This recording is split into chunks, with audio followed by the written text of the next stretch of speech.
Hola, Revolution Church.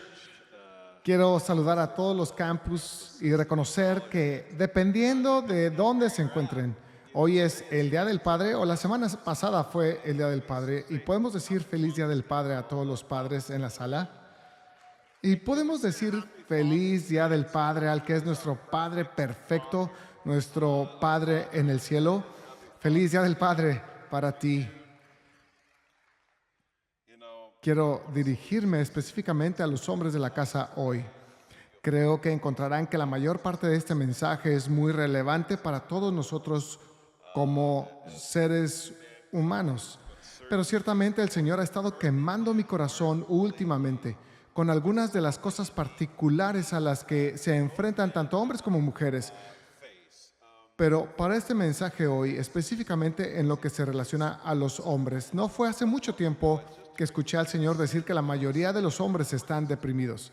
Y cuando escuché eso me sorprendí un poco y pensé, ¿en serio? Así que comencé a investigar y ciertamente descubrí que la depresión es una realidad común y está en aumento sin duda. Pero nadie anda diciendo por ahí que la mayoría de los hombres están deprimidos. Ciertamente, otra vez, estudios significativos están mostrando incrementos en estas cosas, pero también si miras cualquier informe verás que en general dicen que las mujeres están más deprimidas estadísticamente que los hombres. Sin embargo, lo que estoy escuchando en oración y algo de lo que el sentido común me dice también es que hay más sucediendo de lo que se diagnostica, que hay más de lo que se ve a simple vista. Ciertamente todos sabemos que los hombres son propensos a tener una crisis de la mediana edad. Pero cuando están teniendo una crisis de la mediana edad, ¿cuántos de estos hombres van corriendo hacia la oficina de un consejero? Nah.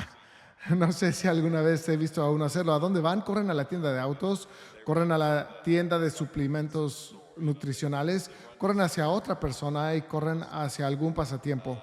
Y creo que hay algo que está enmascarado en los hombres en términos de una depresión de baja intensidad. Y creo que hoy el Señor quiere levantar de la tumba metafórica a algunos hombres de la casa. ¿Están conmigo? Pero esta depresión de baja intensidad, yo realmente creo que tiene sus tentáculos alrededor de los tobillos de muchos hombres y ciertamente está jalándolos e intentando arrastrarlos hacia el abismo. ¿Y por qué es esto? Creo que es porque Dios creó a los hombres con un deseo y una necesidad innatas de ser grandiosos en su propósito. De ser grandiosos en su propósito. Pero eso ha sido desviado y torcido desde el principio. Mira, la crisis de la mediana edad está a veces conectada con el anhelo de la grandeza. Es realmente lo que está sucediendo y es una realidad de dos caras. No estoy donde pensé que estaría en este punto de mi vida. Y además, ya no cuento con lo que solía contar para poder llegar a donde quería estar.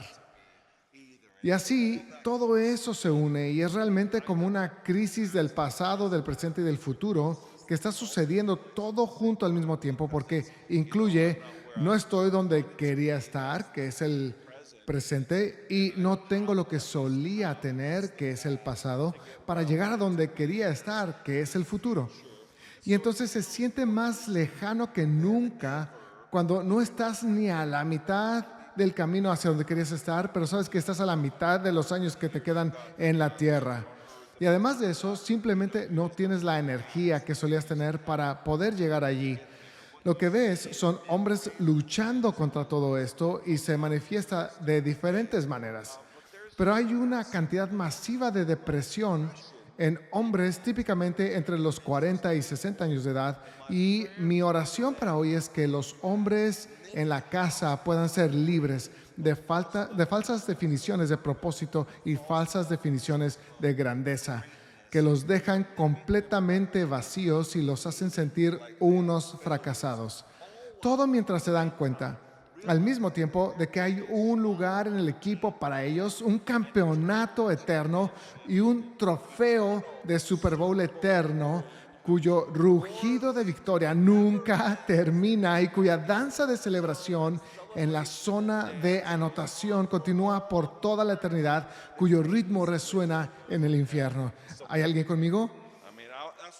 Eso es lo que quiero que los hombres en la casa sepan. Entonces, para aprender a ser libre, necesitamos regresar al principio porque se perdió mucho del diseño original de Dios y su propósito para nosotros. Génesis 1, 26 y 27. Luego dijo Dios, hagamos al ser humano a nuestra imagen y semejanza, que tenga dominio sobre los peces del mar y sobre las aves del cielo, sobre los animales domésticos, sobre los animales salvajes y sobre todos los animales que se arrastran por el suelo. Y Dios creó al ser humano a su imagen, lo creó a imagen de Dios, hombre y mujer. Los creó. Así que para empezar, fuimos creados a imagen de Dios. Y eso mismo grita acerca del propósito del hombre. Una imagen es una estatua.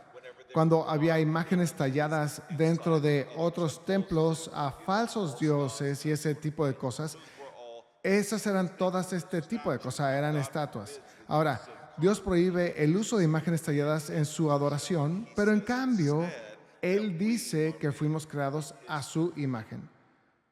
Y eso nos dice que desde el principio que estamos destinados y diseñados para ser delegados del Dios invisible en la tierra. Estás destinado a llevar su imagen, a llevar su rostro, a llevar su semejanza hacia el mundo que Él creó. ¿Y qué más? Versículo 28, y Dios los bendijo con estas palabras: sean fructíferos y multiplíquense, llenen la tierra y sométanla, dominen a los peces del mar y a las aves del cielo y a todos los animales que se arrastran por el suelo. Este es un increíble encargo que Dios les da justo al principio. Nos dice mucho sobre quiénes diseñó Dios que fuéramos. Sin embargo, es importante que entiendas que esto fue antes de que el pecado hubiera entrado en el mundo. Creo que a veces creemos que el mundo antes de la caída, antes de la entrada del pecado, era como si Dios simplemente los hubiera creado y los hubiera colocado en el paraíso y les hubiera dicho, solo quiero que descansen y disfruten del parque de juegos de la creación que he creado para ustedes. No quiero que hagan nada, no tienen que trabajar, nada de eso. Solo quiero que vivan una vida de placer en el paraíso. Para eso te hice, pero eso no es lo que Dios dice. Lo puso a trabajar. Cuando Dios dice desde el principio, sean fructíferos, multiplíquense y llenen, sometan, dominen sobre todo, estamos viendo desde el principio que hay una combinación única de propósito y grandeza en aquello para lo que Dios nos diseñó. Un propósito expansivo y excelencia en Él desde el principio. Te estoy diciendo que la humanidad tiene un deseo innato dado por Dios para hacer esto: conquistar, someter, ganar, expandir, hacer un impacto en el mundo. Lo que les digo a mis hijos, oigan, están en su camino para convertirse en hombres, les digo que parte de esa transición de ser niño a ser hombre es pasar de jugar a un propósito, ir de que todo tu amor y toda tu pasión se enfoquen en jugar, a que cada vez más se enfoquen en un propósito. Que vemos mucho en la crisis de la media edad, simplemente regresamos a jugar. No juego todo el tiempo, porque hemos tenido un sentido desviado de propósito que no creemos que podamos alcanzar, pero no es verdad. Gran parte de lo que Dios nos dio se está desviando o se está enterrando, pero ahí está. Dios crea al hombre con un propósito, con algo que contribuir, y Dios lo llama una bendición. No sé si captaste eso. Dios los bendijo y eso es lo que Él dice. Algunos de ustedes dicen, Dios, dame una bendición, y Él dice, sigo pronunciando esta bendición sobre ti, camina en ella, ve y multiplica y llena y somete y gobierna y haz las cosas para las que te he hecho. Eso de hecho es una bendición si puedes entender lo que en realidad es una bendición para el hombre. Y no solo estoy hablando de la parte de multiplicarse, no me pude aguantar, algunos lo van a entender en un minuto.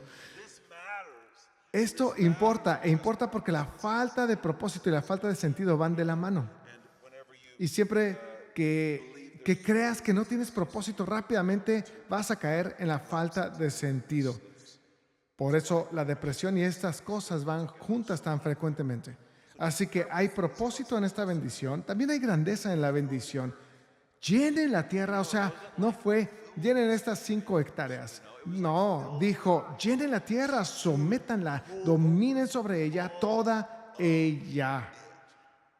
Es como si Dios hubiera estado trayendo orden del caos en toda la narrativa de la creación, lo deja claro, no terminé. Y el que yo plantara este jardín fue solo un ejemplo de cómo hacer que quién soy yo y la imagen de quién soy yo sea manifestada en tu creación. Y ahora quiero que hagas esto en toda la extensión de la tierra. No es pequeño, no es insignificante lo que Dios está dando a la humanidad. Él ha unido este deseo de propósito y grandeza en el corazón del hombre. Es por eso que verás a los niños pequeños y niñas también corriendo por ahí tratando de descubrir en qué soy bueno, en qué soy bueno, en qué soy bueno. Y cuando son buenos en algo, piensan, para eso fui hecho. Y cuando son malos en algo, no son buenos en ello o no pueden resolverlo, se sienten desanimados. Es toda esta falta de alineación y apropiación incorrecta de aquello para lo que Dios realmente nos creó. Mira, la meta de hoy para los hombres de la casa no es matar tu deseo de propósito. Es resucitar tu deseo de propósito y no es matar tu deseo de grandeza. De hecho, es resucitar tu deseo de grandeza, pero definirlo correctamente. Pero antes de seguir adelante, una cosa rápidamente. Esta comisión en la creación podría parecer un encargo para ir y hacer algo y ser grande en algo que está alejado de Dios.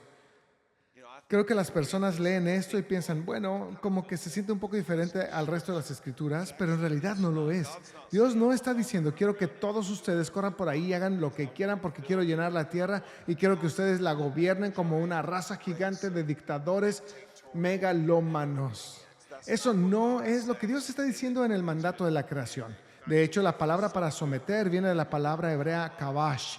Significa llevar algo a sujeción. Se usaba para referirse a reyes que estaban expandiendo sus reinos y haciendo que las personas se le sujetaran. La siguiente palabra que vimos fue tener dominio sobre ella.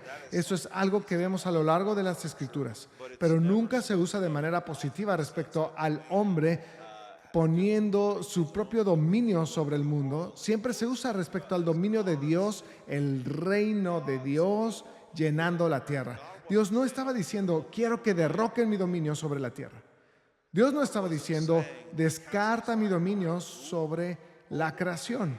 No, Él dice, te hice a mi imagen y ahora tú sal y extiende mi gobierno, extiende mi dominio, extiende mi orden por toda la tierra.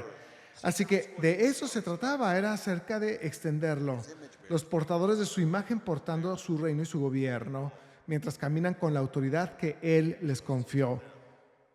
Mira, la voluntad de Dios en la tierra es extender su buen reino por toda la tierra. Esto es lo que Él quiere. Por eso la primera parte de la oración que Jesús nos enseñó fue, venga tu reino. Hágase tu voluntad en la tierra, así como en el cielo. ¿Ves? Jesús de hecho estaba repitiendo el mandato original de la creación en este pasaje. Cuando da el mandato de Mateo 28, Él dice, quiero que vayan hasta los confines de la tierra y hagan discípulos de todas las naciones, enseñándoles a obedecer todo lo que les he mandado. ¿Puedes verlo? Es en realidad el mandato de la creación una vez más, excepto que ahora en el contexto de un mundo que ha caído en pecado en los dominios y poderes y principados de la oscuridad, pero Dios mismo ha tomado las llaves y ahora está expandiendo su reino por toda la tierra. Está llenando, está multiplicando, está sometiendo. El hombre está siendo invitado a llevar a cabo lo que Dios quiere, lo que Dios merece y lo que legítimamente le pertenece y hacerlo de manera expansiva. Lo cual, por cierto, si Dios dice que el primer y más grande mandamiento es amar al Señor tu Dios con todo tu corazón, alma, mente y fuerzas, podríamos esperar que eso tuviera algún eco hasta el mandato del principio también. Bueno, de hecho está ahí de múltiples maneras. En primer lugar, nunca podrías andar por ahí en el jardín y hacer todo este trabajo que hay que hacer a menos que amaras a Dios. Se necesitaría amor por Él para querer cumplir su mandamiento y al también darles la opción de hacer algo diferente a su camino con ese único árbol en medio del jardín. En el jardín les estaba dando la opción de amar y diciéndoles que tienen que ser por amor. No se trata de que solo sean mis robots. Es lo mismo cuando Jesús dijo, busquen primeramente su reino, busquen primeramente su justicia. Y entonces todo lo demás te será añadido. Los receptores del Nuevo Testamento tuvieron la ventaja de vivir en una época en la que conocían a un imperio llamado Roma, cuya justificación para expandirse por toda la tierra era su propaganda de que traían paz y justicia a tierras oscuras y bárbaras. Así que ellos entendían lo que Jesús les decía al invitar a los cristianos a hacer, en un sentido espiritual, obviamente un reino que no es de este mundo, sino hacer lo que solo fue propaganda para Roma, pero que sería verdad para el reino de Dios. Ser un soldado, ir, vencer, ganar tierra, ganar guerra cada día, recuperar lo que le fue arrebatado a su gobernante legítimo y extender el reinado y el gobierno de Cristo a su creación. Ellos entendieron de qué estaba hablando. Es reconocer que en cada momento hay una guerra. Ya sea que Jesús esté ganando esta guerra o que el enemigo esté ganando esta guerra, y reconocer, oh, en realidad soy un soldado y Dios me ha equipado con armas espirituales para destruir fortalezas y puedo meterme en medio de esta batalla y de hecho ser utilizado por Dios para ganar la batalla en este momento que despierta el corazón de un hombre y puede hacerse todos los días, buscando primero el reino de Dios y su justicia para difundirse en la tierra. Esto no reemplaza la búsqueda del rey, por supuesto. Estas cosas son como dos caras de una misma moneda. Buscar al rey y buscar su reino, o sea, no puede ser que lo queramos a él, pero no a su reino, o que tengamos su reino, pero de hecho no quererlo a él. Estas cosas tienen que ir juntas. Por eso Jesús dijo, si me aman, obedezcan mis mandamientos. Mira, amar a Dios nunca fue retratado como solo esperar sentados mientras estamos en esta vida sin preocuparnos por que le sea reinstaurada su creación a él como su gobernante legítimo. Nunca fue la intención de que fuera así. Y el hecho de que este mandato venga antes de la caída nos dice mucho. Tendemos a pensar en la expansión de su reino solo como algo que ocurre después de la caída, una vez que el pecado entra en el mundo, incluso antes de la caída. Esto fue dado para que el hombre lo hiciera. Él puso un propósito en nuestros corazones. Vemos más sobre esto en Génesis 2, en el versículo 8. Dice, Dios el Señor plantó un jardín al oriente del Edén y ahí puso al hombre que había formado. Esta palabra jardín significa jardín, pero proviene de una palabra que significa recinto. Es algo que está protegido, está guardado, está mantenido. Mira, la cosa sobre un jardín es que no es un paraíso que crece naturalmente. Eso existió en la tierra también. Pero un jardín, es algo que debe ser cuidado, y eso nos dice algo. Dios creó al hombre, luego creó el jardín, después puso al hombre en el jardín. Eso nos dice que Dios pretendía que el hombre estuviera en un lugar de contribución, que el hombre estuviera en un lugar de propósito. Dios pudo haber creado una realidad diferente, ¿sabes? Una en la que estuviéramos destinados a simplemente estar acostados todo el día. Si eso es lo que Dios pretendía para el hombre, podría haber dejado un pequeño brazo robótico simplemente dejando caer fresas en la boca de Adán y ni siquiera tendría que levantarse ni hacer nada. Digo, Dios pudo haberlo hecho, pero eso no es lo que hizo. Y en cambio, de la misma manera que Dios plantó un jardín, Él plantó al hombre en el jardín. Lo plantó en un lugar donde tendría un propósito, donde tendría una contribución. ¿Para qué? Génesis 2:15, para que lo cultivara y lo cuidara. La palabra cultivar del hebreo abad significa principalmente servir o trabajar. Él lo puso ahí para servir, Él lo puso ahí para trabajar. Cuidar es la palabra shamar, que significa mantener, vigilar, cuidar, proteger. Tienes que entender algo, servir y proteger no es solo un lema para los oficiales de policía, era la intención original de Dios en el jardín para toda la humanidad. Servir, proteger. El hombre fue creado con un propósito. El hombre fue creado para el trabajo. Él fue creado para servir, proteger y amar a Dios y amar a su Creador. El hombre podría servir a Dios, podía servir a sus propósitos, él podía expandir su reinado, su orden y su voluntad, su reino sobre toda la tierra, pero ¿qué se desvía en el corazón del hombre? ¿Qué se distorsiona en el corazón de los hombres? Veamos esa primera vez que sucedió, ya sabes, cuando Satanás los tentó en el jardín. ¿Qué dijo? Serás como Dios, conocerás el bien y el mal. ¿Puedes ver la importancia de lo que dijo? Está redefiniendo la grandeza en ese momento. ¡Hey! Podría ser grandioso como esto. Podría ser sabio. Podría ser el más sabio. Y ¡zas! Se engancha a esa idea. Yo podría ser grandioso. Y esa tergiversación y distorsión del propósito original y la verdadera definición de grandeza es lo mismo que vemos una y otra vez para desviar al hombre del camino. Pero en todo caso, quiero que te des cuenta de esto. Ser grande es la zanahoria. Una oferta para ser grandioso es la carnada, que te alejará de tu verdadero propósito. Por supuesto, es un significado redefinido de grandeza. Es exactamente lo que vemos suceder muy pronto en Génesis. Vemos a Caín, hijo de Adán y hermano mayor de Abel, siendo desviado del camino también. Fíjate cuando con Caín, después de que mata a su hermano Abel y Dios lo corrige y lo reprende y todo eso, él dice que ya no le producirá con éxito la tierra cuando la cultivara y la trabajara y todo eso. ¿Cuál es la respuesta de Caín? Él dice, andaré por el mundo errante como un fugitivo. Ahora, sin ofender, pero si Dios me dijera, Shane, te quitaré la gracia para el pastorado que he puesto en tu vida, yo no habría respondido con andaré por el mundo errante como un fugitivo, pero nos muestra algo de lo que le sucedió a Caín, ya que Caín había sido este trabajador del campo y ciertamente trabajaba la tierra, pero había perdido su sentido de propósito mientras lo hacía. Tanto así que si no puede hacerlo, piensa que lo único que puedo ser ahora es un fugitivo y todo lo que puedo ser es un vagabundo.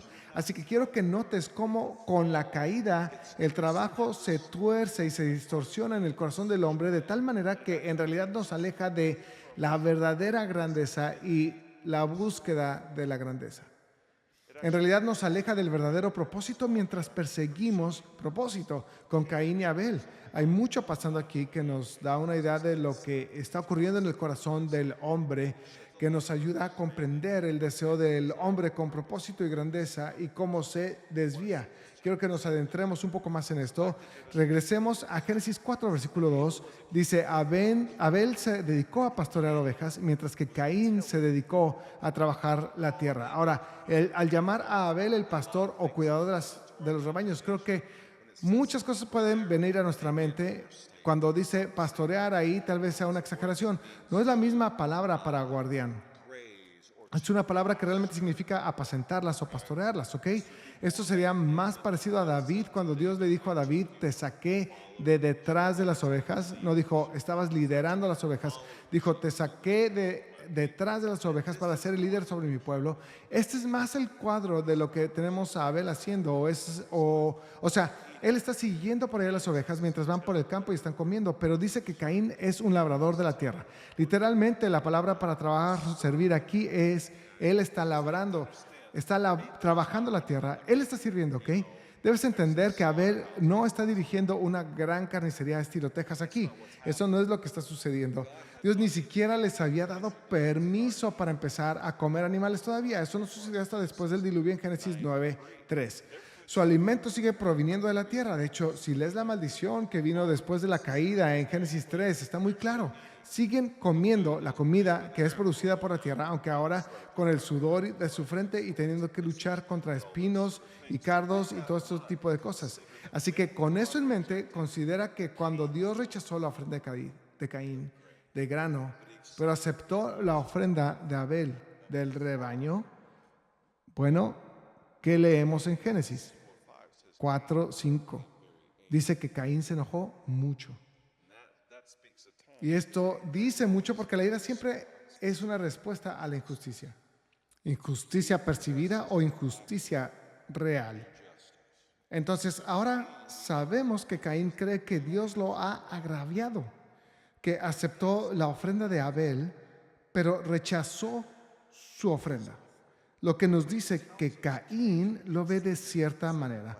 Él es quien está haciendo el arduo y difícil trabajo de producir un cultivo y alimentar a la familia con el fruto del suelo, por lo que cada día Caín está experimentando de la manera más directa la maldición sobre la creación, la maldición de producir alimento con el sudor de nuestra frente en la tierra. No es que la caída no esté afectando a todos, sí los afecta, pero para él cada día y durante horas y horas, Caín está haciendo lo que Dios dijo. ¿Y qué está creciendo en medio de esto? Sí, hay un montón de cultivos en lo natural que están creciendo en el medio de esto, pero hay otro cultivo que está creciendo en el corazón de Caín en medio de eso, mientras está trabajando tan duro para producir una cosecha, y esto es lo que le sucede a la mayoría de los hombres. Con este propósito redefinido y esta redefinición de grandeza, él va a su trabajo de tal manera que lo opuesto a su propósito es lo que está creciendo en su corazón mientras está haciendo su trabajo. Mira, puedes realizar la misma actividad, pero desde el propósito equivocado y con una definición errónea de grandeza, y eso destruirá tu propósito. Si es así, si Abel estaba ahí, ya sabes, y él está cuidando el rebaño, lo que sea que signifique cuidarlos. Pienso que probablemente Caín se asomó y lo vio acurrucándose y poniéndoles nombres a sus ovejas. Oh, Pebbles, eres tan lindo y pachoncito. Oh, esta lana es tan divertida de abrazar. Sí, no sé si está rascándoles la barriga o simplemente teniendo una pequeña fiesta de mascotas por ahí con todas las ovejas. Y entonces, si estás viendo a tu hermano haciendo esto y tú estás acá arando la tierra, tratando de regarla, sembrando las semillas y quitando las malas hierbas todos los días bajo el calor del sol, y luego estás tratando de cosechar y estás tratando de almacenar y todo ese rollo, podrías empezar a sentirte un poco amargado por lo que estás haciendo en comparación con lo que el bebé de la familia está haciendo. Lo que Abel decidió hacer.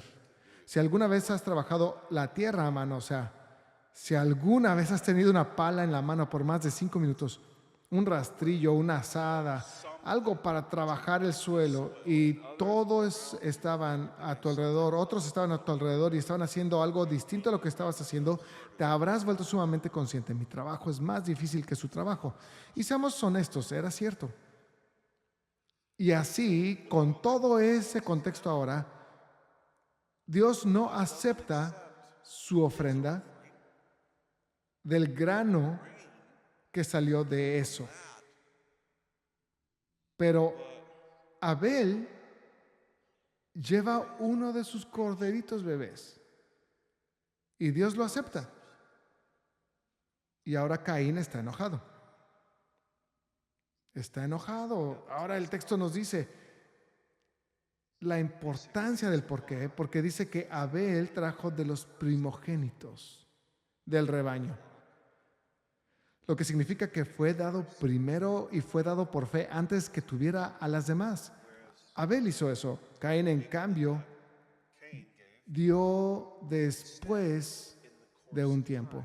O sea, después de que había hecho todo y todavía le sobraba, o sea, pospuso presentarle una ofrenda a Dios, y Dios se complació con la primera por fe, no estaba complacido con lo que quedó por exceso. Pero después de esto, a Caín no se le prende el foco. Caín no dice, oh, Dios, lo siento. Caray, todo lo que tengo, Dios, proviene de ti, todo es para ti. ¿Por qué te habré dado lo último, los sobrantes y lo poco que quedaba? Mereces lo primero. Eso no fue lo que pasó. Él no se arrepintió, en cambio, Caín se enojó. Él cree que Dios lo ha tratado injustamente. Él ha comenzado a pensar, Dios, deberías estar agradecido de que siquiera te traje algo. Deberías simplemente estar agradecido de que te traje algo. Su enojo muestra que todo este tiempo el resentimiento había estado creciendo en su corazón en medio de su trabajo, porque su trabajo era duro, el resentimiento estaba creciendo. Está diciendo, Dios, no eres digno de lo primero. Y puedes verlo en sus acciones. Él no creía que Dios fuera digno de lo primero, creía que Él era digno de lo primero, porque después de todo fue Él quien trabajó por ello. Así que Caín está haciendo el trabajo, pero simplemente está perdiendo su tiempo, su propósito. Él está haciendo el trabajo y esto nos dice que tenemos a alguien que no entiende la gracia. Caín para nada entiende la gracia. Él no reconoce que incluso lo que está haciendo lo puede hacer por la gracia de Dios. Incluso la cosecha que se produce en este mundo caído, aún eso se está haciendo por la gracia de Dios. Y entonces, ¿qué hace Caín? Versículo 8, Caín habló con su hermano Abel. Así que él recibe su corrección, su reprimenda por parte del Señor y luego se lo cuenta a Abel. Y luego lo siguiente que leemos es, y cuando estaban en el campo, Caín atacó a su hermano y lo asesinó.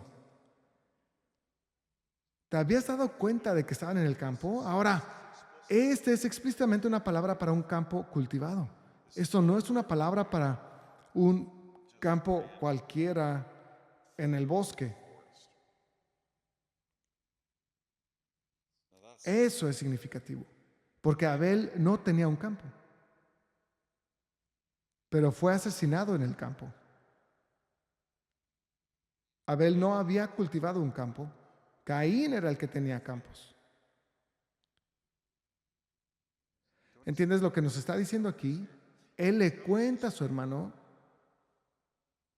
después de nuestra ofrenda, esto es lo que Dios me dijo, y creo que lo que sucedió es que continuó exponiendo todas sus razones y excusas, y yo hago esto y tú haces aquello, y mira cuánto más difícil es lo que yo hago que lo que tú haces, y luego Dios me dijo, y así. Pero mira lo que hizo Abel. Él fue al campo, vino a ayudar a su hermano en el campo,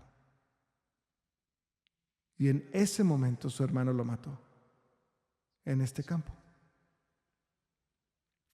Entiendan algo sobre la autojusticia. No es el punto de hoy, pero asesinará a aquel que lo haga sentir inferior. Y así lo hizo aquí. Algo que vemos repetidamente a lo largo de las Escrituras. Luego, el versículo 9, el Señor preguntó a Caín, ¿dónde está tu hermano Abel? No lo sé, respondió. ¿Acaso soy yo el que debe cuidar a mi hermano? ¡Wow! Cuidar. Ahora, esa es aquella palabra, parte del mandato original de la creación. Cuidar. Cultivar y cuidar.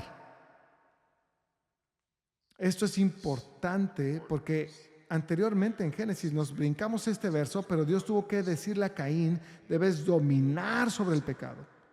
El deseo del pecado es tenerte, es poseerte agresivamente. Es lo que Dios estaba diciendo, pero debes gobernar sobre él. Eso fue parte del mandato original de la creación. Él tiene que decirle, no estás haciendo lo que se supone que debes hacer, no estás dominándolo y ahora te va a poseer si no lo dominas. Y aquí Caín dice, ¿acaso soy yo el que debe cuidar a mi hermano? Eso fue parte del mandato original de la creación, cuidar. Así que las cosas que dijo que hiciera, Caín no las estaba haciendo. Sí, él está trabajando, sí está obrando, sí, incluso está proveyendo para la familia. Incluso trabaja muy duro, pero no está avanzando el reino de Dios y no está cuidando lo que Dios le confió como sus preocupaciones e intereses. Así que hizo el trabajo, pero perdió su propósito mientras estaba haciendo el trabajo. No está cuidando, no está dominando, no como Dios lo concibió. Y luego fíjate en esto, versículos 11 y 12. Dios castiga a Caín diciendo, por eso ahora quedarás bajo la maldición de la tierra, la cual ha abierto sus fauces para recibir la sangre de tu hermano, que tú has derramado. Cuando cultives la tierra, no te dará frutos. Y en el mundo serás un fugitivo errante. ¿Ok? Ahora vemos todo encajando. Caín ya estaba trabajando duro debido a la maldición. La agricultura es un trabajo duro, pero había producido suficientes cultivos incluso para darle a Dios algo de lo que sobraba. Dios ahora le dice, la tierra ya no te dará sus frutos, lo que significa que, espera un minuto, ¿pensabas que todo dependía de ti? ¿Pensaste que con tu arduo trabajo eras en realidad tú quien estaba haciendo todo esto? ¿Pensaste que en lo caído de la creación significaba que yo no estaba proveyendo nada de gracia para que tú pudieras proveer y ver una cosecha incluso en un lugar que había caído de su estado original? Bueno, ahora que has hecho esto, voy a quitar la gracia que he tenido en tu vida para la producción de la tierra. Esta fue la forma en que Dios decía, pensaste que no había gracia, había mucha gracia. Mira, Caín trabajó duro, pero en medio de su arduo trabajo, y esto nos puede pasar muy fácilmente cuando estamos trabajando muy duro, perdemos de vista la gracia de Dios en medio de nuestro trabajo, en medio de nuestro sudor, en medio de nuestro esfuerzo. Él pensaba que no estaba siendo ayudado por Dios, él pensaba que todo lo que había hecho con sus manos, que todo era hecho por él, y ahora va a aprender que de hecho hubo una gracia para eso. Y ahora no podrá hacer que haga lo que solía hacer. La respuesta de Caín en el versículo 13 muestra que él está tan obstinadamente atrapado en el mismo lugar. Ese castigo es más de lo que puedo soportar. Sigue diciendo, Dios, eres muy severo, eres severo. Dios, eres injusto. Él está atrapado en ese lugar y debemos prestar atención porque cada vez que nos quedamos atascados en una actitud o un patrón de acción de falta de arrepentimiento en nuestra vida, siempre es porque estamos justificando lo que estamos haciendo. Creemos que es correcto. Creemos que la forma en que estamos siendo tratados injustamente nos justifica para seguir con la misma actitud, la misma postura y la misma acción que hemos estado realizando. Eso es lo que Él está haciendo aquí, ya que Él no puede producir el fruto de arrepentimiento, ahora tampoco podrá producir el fruto al que había designado como su propósito. ¿Dónde se descompuso Caín? ¿Qué podemos aprender de Caín? Para Caín varias cosas salieron mal. Una es que su trabajo se convirtió en su propósito. Eso fue lo primero que salió mal. Una cosa es hacer mi trabajo como una expresión de mi propósito. Mi propósito es amar a Dios, amar su voluntad y sus caminos y llevarlos a cabo en la tierra. Eso es una cosa. Otra cosa es hacer de mi trabajo mi propósito y es muy diferente. Pero Caín también hizo eso. Caín tomó la definición de grandeza de Dios, que en realidad era realizar grandiosamente su propósito, expandiendo la voluntad de Dios y el reinado de Dios sobre la creación. En cambio, él lo convirtió simplemente en ser bueno en lo que hago. Su anhelo por la grandeza también se torció. Solo quiero ser excelente en lo que hago. Y Caín era bueno en lo que hizo. Y creo que esto se pasa por alto por ser el asesino que fue. Tenemos que recordar que él fue el primer agricultor. Heredamos un mundo que tiene todo este conocimiento acumulado con el tiempo y somos capaces de emplearlo para lograr lo que hoy hacemos. Y así los agricultores pueden cultivar con éxito, pero frecuentemente con mucha tecnología. Pero Caín inventó la agricultura, ¿ok? Mi apellido es Farmer, o sea, agricultor. Espero no ser descendiente de Caín. Pero bueno, o sea, él es lo máximo. Él es el bueno, él lo descubrió, ¿ok? Él estaba trabajando duro, él lo estaba logrando.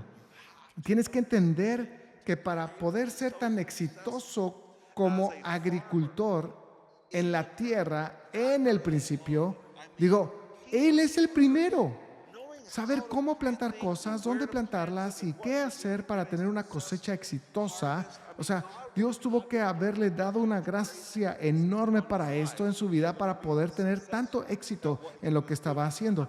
Tengo que decirles que entiendo que fue la gracia de Dios porque mi esposa y yo no podemos hacer que crezca nada. Si nos regalas una planta, vamos a sonreír, diremos gracias y diré, Dios, lo siento porque va a estar muerta en una semana. Lo sé, no podemos hacerlo. Y sí, entendemos que necesita agua y necesita sol y lo entendemos, pero es como si simplemente la ahogáramos y la horneáramos. No sabemos cómo lograr que las cosas crezcan, ¿sabes? Pero él, por el otro lado, Caín fue el primero que tenía buena mano. Él la tenía. Él era así de bueno en eso. Muy bueno en eso. ¿Ves? Dios nos puso el deseo de trabajar, Él nos puso el querer ser grandiosos y el hombre ha pervertido interminablemente ese propósito y ese anhelo de grandeza implícito al pensar que su propósito y grandeza son simplemente ser grandiosos en su trabajo. Grandioso en lo que hago. El hombre piensa que solo querer ser grande en lo que hace y luego en el momento en que falla en lo que hace, en el momento en que no es bueno en lo que sea su trabajo, se sumerge directamente en una depresión. Porque ahora se siente sin propósito. Ahora se siente como si su vida no tuviera sentido. Pero es falso. Es falso. Francamente, incluso hay muchas enseñanzas en la iglesia actual que te llevarán a perpetuar los errores de Caín. Descubre tu propósito. Descubre por qué Dios te puso en este planeta y no tiene nada que ver con el propósito correcto. No tiene nada que ver con la definición correcta de éxito. Es simplemente aprender a ser un Caín. Cómo ser bueno en lo que haces. Con Adán, el enemigo distorsionó la definición de grandeza para desviarlo de su propósito. Con Caín, el enemigo distorsionó su definición de grandeza para apartarlo de su propósito y la historia se repite a lo largo del tiempo. Miren a Lamec, justo después de esto, uno de los descendientes de Caín, que dice él, maté a un hombre por haberme agredido y a un muchacho por golpearme. Si Caín será vengado 7 veces, 77 veces será vengado Lamec. Oh, wow.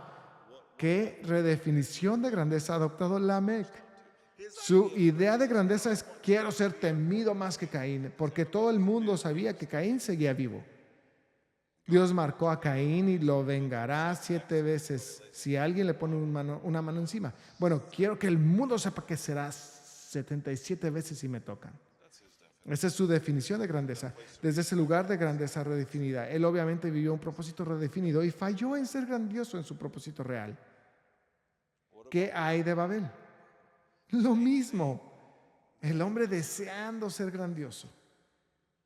El hombre aceptó esta redefinición de grandeza que era buscar su propia gloria y su propia protección y preservación. Así que dijeron, vamos a construir una torre que llegue hasta el cielo. ¿Ves? Ellos creían que la sala de control de la tierra estaba en el cielo. Solo necesitaban llegar ahí arriba. Así que estaban diciendo, literalmente, vamos a hacernos un nombre. Tenían este anhelo de propósito, tenían este anhelo de grandeza, pero fue redirigido. ¿Ves? Dios lo había puesto en los corazones de los hombres, pero luego una y otra vez una redefinición de la grandeza lleva a una redefinición del propósito. Vamos a hacernos un nombre, vamos a ser grandiosos, vamos a construir una torre hasta el cielo, y entonces sabremos que Dios no podrá hacernos uno de esos trucos de diluvio de nuevo. Debemos llegar ahí arriba, ¿sabes? Esto es lo que vamos a hacer. El enemigo hace la misma jugada en repetición una y otra vez. Y tenemos la tragedia de algunas personas siendo excelentes en lo que realmente no importa. Y pocos siendo grandes. Pocos siendo grandes en lo que realmente es su propósito. Entonces, ¿cómo podemos ser grandiosos realmente? Mira, pienso que esto está tan arraigado en el corazón del hombre. Hablo mucho de eso con mis hijos. No vivas tu vida aceptando una definición diferente de grandeza. No vivas aceptando una definición diferente de lo que es ganar.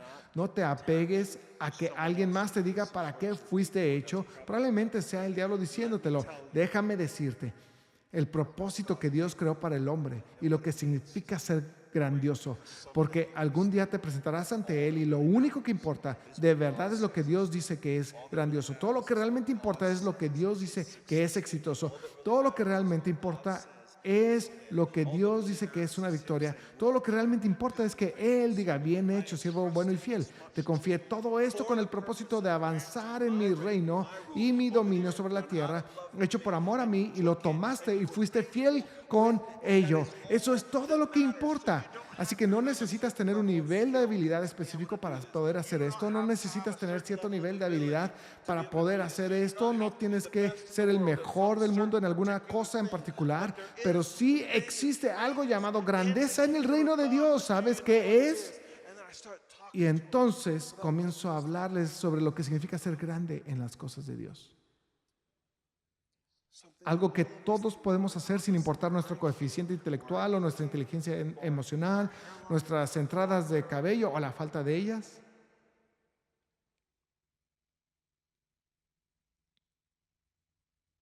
La grandeza no es un concepto ajeno en la Biblia.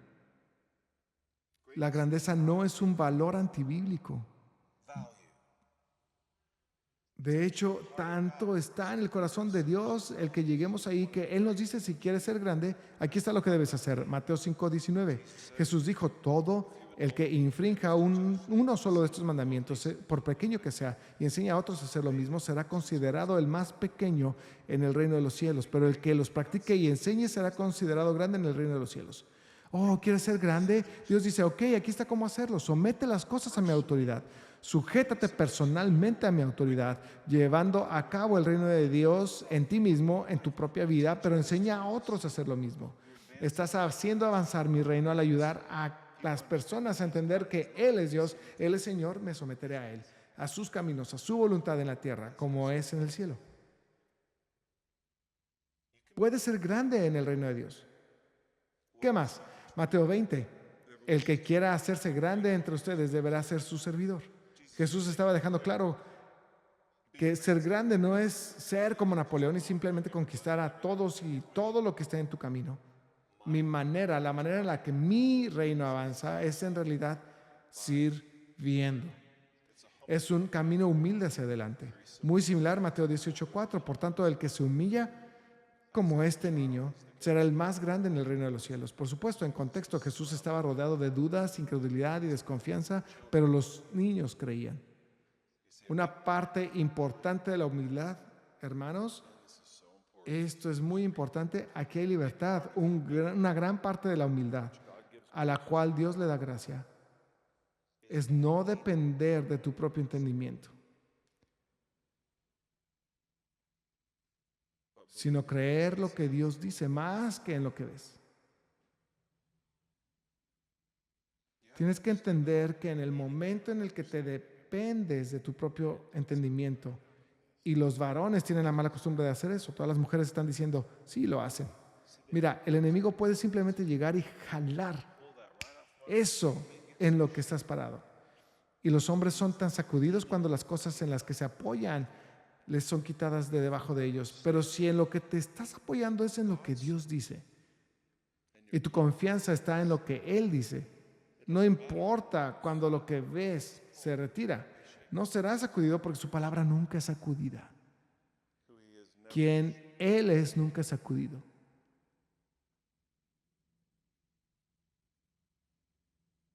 Quien se humilla a sí mismo es el más grande en el reino de los cielos. Mira, vivimos en un mundo donde ser escéptico y suspicaz y todo eso es lo que se alaba. Pero Dios está diciendo, estoy buscando fe como la de un niño. ¿Quién simplemente me creerá cuando diga algo, incluso si suena ridículo? E incluso cuando todo el mundo diga, no hay manera, eso es imposible. Así se es grande. Los niños pueden hacer eso, ¿verdad? Les dices cualquier cosa, les lees historias de la Biblia y ellos lo creen. Creamos en su palabra también. Nuestro propósito, iglesia, no es ser grandiosos. Nuestro propósito es amar a Dios con todo nuestro corazón, alma, mente y fuerzas, y el anhelo de grandeza es ser excelentes en ese propósito.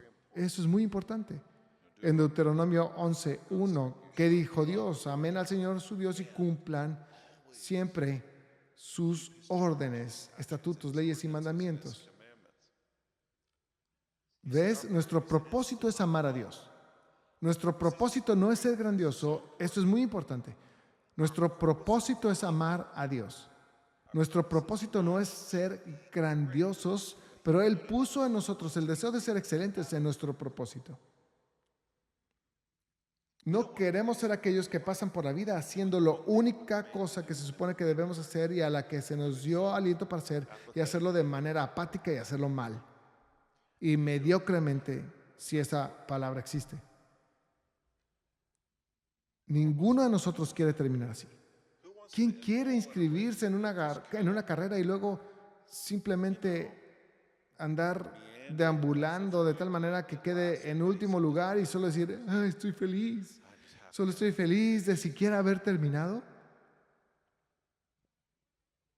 No creo que tú quieras eso, no quiero eso para ti. Dios no quiere eso para ti. Entonces, ¿cómo vives el propósito que Dios te dio y cumples al mismo tiempo el deseo de grandeza que Dios puso en nosotros y del cual Jesús hablaba?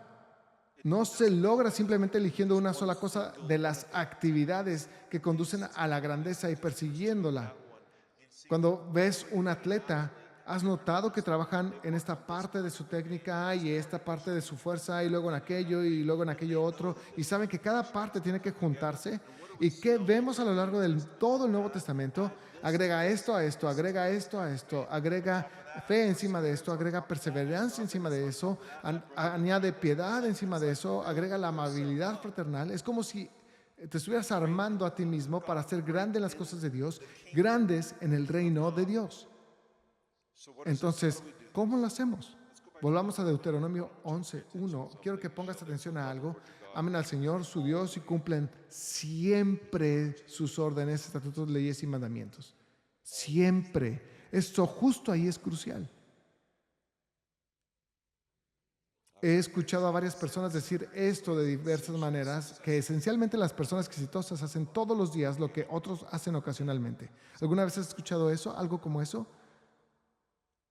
O sea, si quieres tener éxito en lo que sea, tienes que esforzarte. Tienes que hacerlo todos los días, mientras que otras personas se la llevan haciéndolo de vez en cuando. Sé que todos nos sentimos realmente culpables y como perdedores en este momento. Confía en mí, yo también, pero ¿sabes? Eso es lo que sucede.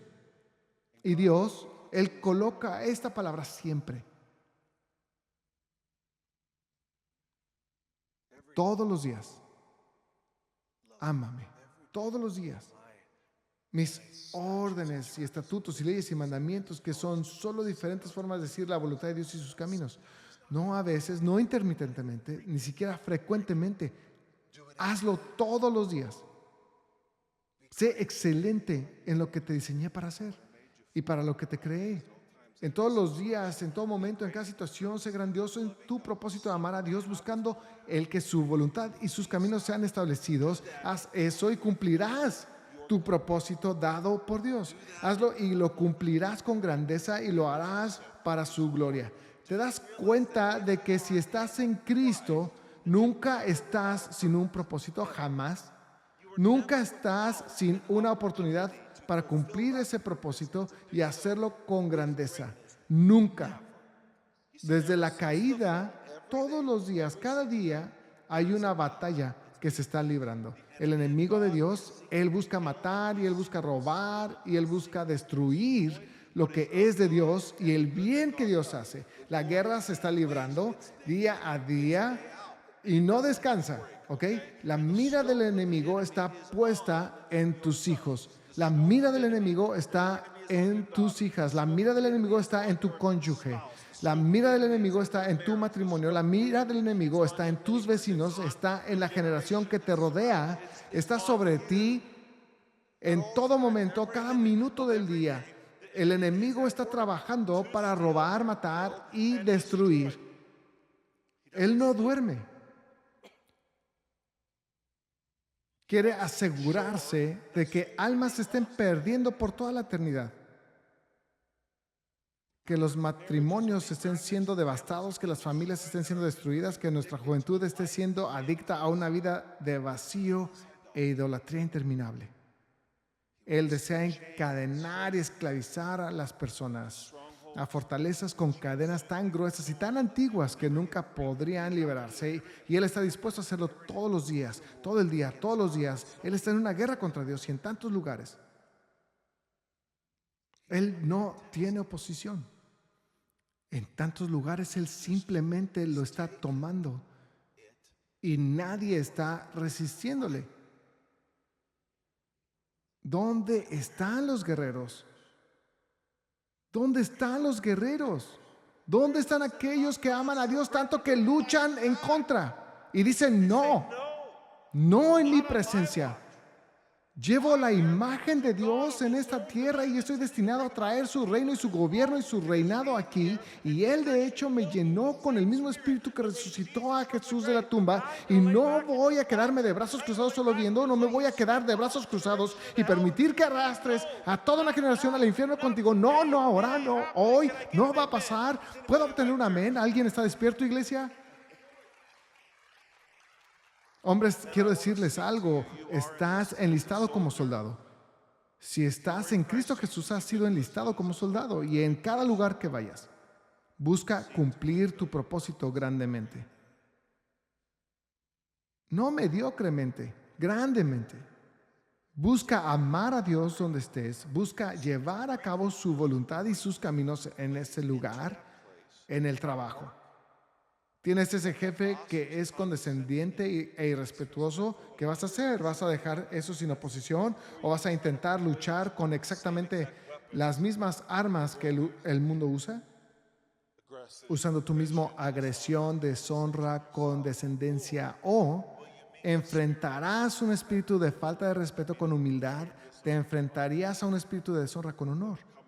Superando con el espíritu opuesto que ves. Las armas del reino, no las armas del mundo. En casa tienes una esposa que estalla. No es que la esposa de alguien alguna vez haya estallado antes, pero sabes, si eso alguna vez pasara, algunas de las esposas dicen, ¿qué pasa cuando mi esposo estalla? Oh, ok, ya sé. Sí, te entiendo. El enemigo quiere ganar mucho terreno en este momento. ¿Qué harías tú? ¿Qué harás? ¿Harás lo que hace la carne, lo que hace el mundo, simplemente aumentar el orgullo y la defensividad? ¿O simplemente dejarás ese terreno sin pelear, dejarlo pasar? ¿O librarás una guerra usando las armas del reino, siendo un pacificador en ese momento? Estás en casa y tus hijos se sienten derrotados, se sienten desanimados. ¿No puedes ver que ese es el enemigo? En ese momento está ganando la guerra. ¿Simplemente vas a dejar que el enemigo siga empujándolos hacia la desilusión y la derrota? Dejar eso sin contraatacar, como diciendo, sí, gana esta. Tú obtienes la victoria hoy. O incluso lo que es peor, es hacer avanzar el propósito del enemigo, aumentando la desilusión y la exasperación. O quieres librar una batalla con las armas de guerra que Dios nos ha dado para el reino de Dios. Enfrenta el desánimo con ánimo. Enfrenta la derrota con las promesas proféticas que Dios ha hablado sobre su vida. ¿Ya captaste la idea? Tu vecino, los perdidos, separados de Dios, en riesgo de ser separados de Él por toda la eternidad. ¿Qué vas a hacer? Solo dirás, sí, el enemigo, voy a dejar esa sin pelear. No voy a hacer que trabaje duro por esa tierra.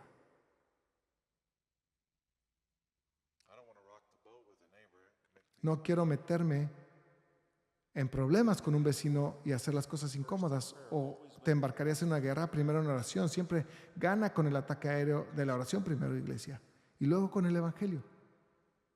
Está bien querer ser grandioso. Dios te hizo de esa manera. No hay nada de malo en que tengas en tu corazón el deseo de ser grande, pero Él te hizo querer ser grandioso en tu propósito real. La mayor tragedia es llegar a la vida y darte cuenta de que te entregaste en ser grande en algo que no es tu verdadero propósito, el propósito que Dios te dio. Pero si lo estás haciendo para Él. Tienes que recordar que Dios es quien dijo que en todo lo que hagas, hazlo con todo tu corazón, como si estuvieras trabajando para el Señor mismo. Mira, puedes convertir ese mismo trabajo en una ofrenda al Señor. Puedes hacerlo por amor a Él, trabajando como si estuvieras trabajando para Dios, y la excelencia, el orden, la grandeza que le agregas, estás librando una guerra con sus armas, y no con las armas del mundo, y lo estás haciendo por su nombre, por su fama y su gloria, te diré, eso nunca se perderá. Nunca se perderá. Es recompensado por toda la eternidad. ¿Alguien me cree? Amén. Voy a invitar a nuestros pastores del campus al frente y a todos nosotros a presentarnos ante el Señor en oración en este momento mientras se acercan.